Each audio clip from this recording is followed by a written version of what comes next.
एक दिन आहे सीता मंदिर निपल दानो सकेल लानी उठा ये योगर सो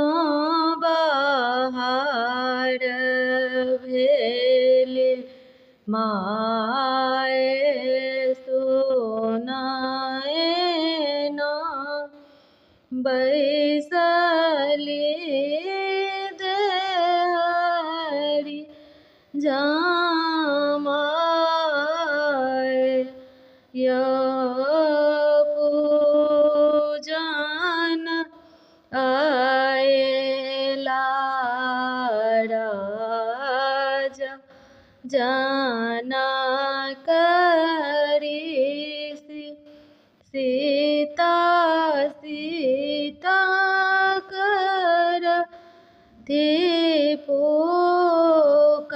पुकार यो ओ घर सो निकली काय कहती सुन न सीता चरज आजुयो सीता योग बरकत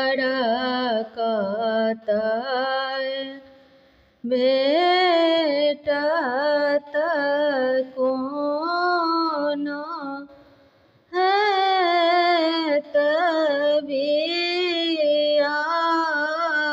तबियायो से सुनी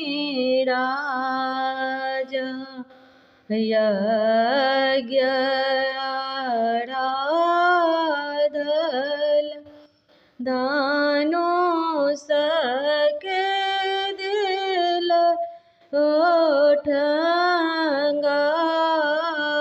ओठंगायो जे वीरई हो धनुष के तोरत सीता वियाहब ताहियो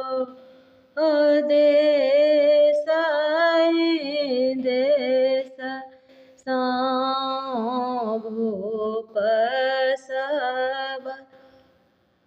आएला धनुष के चुबे चुबे जाए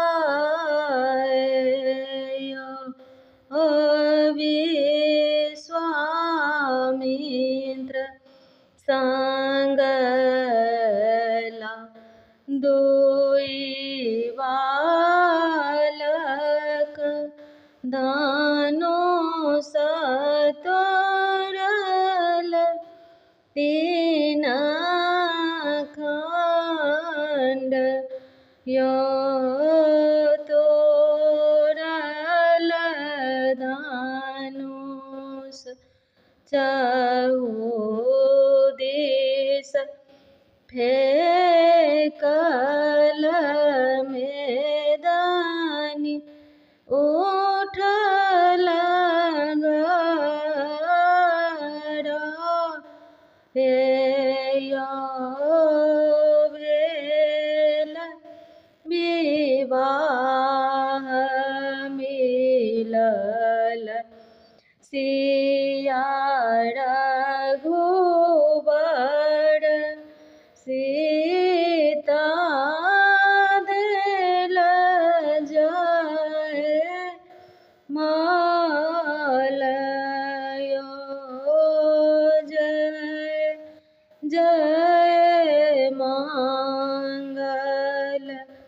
गावथि सखी सब देवलोक दुन्दुभि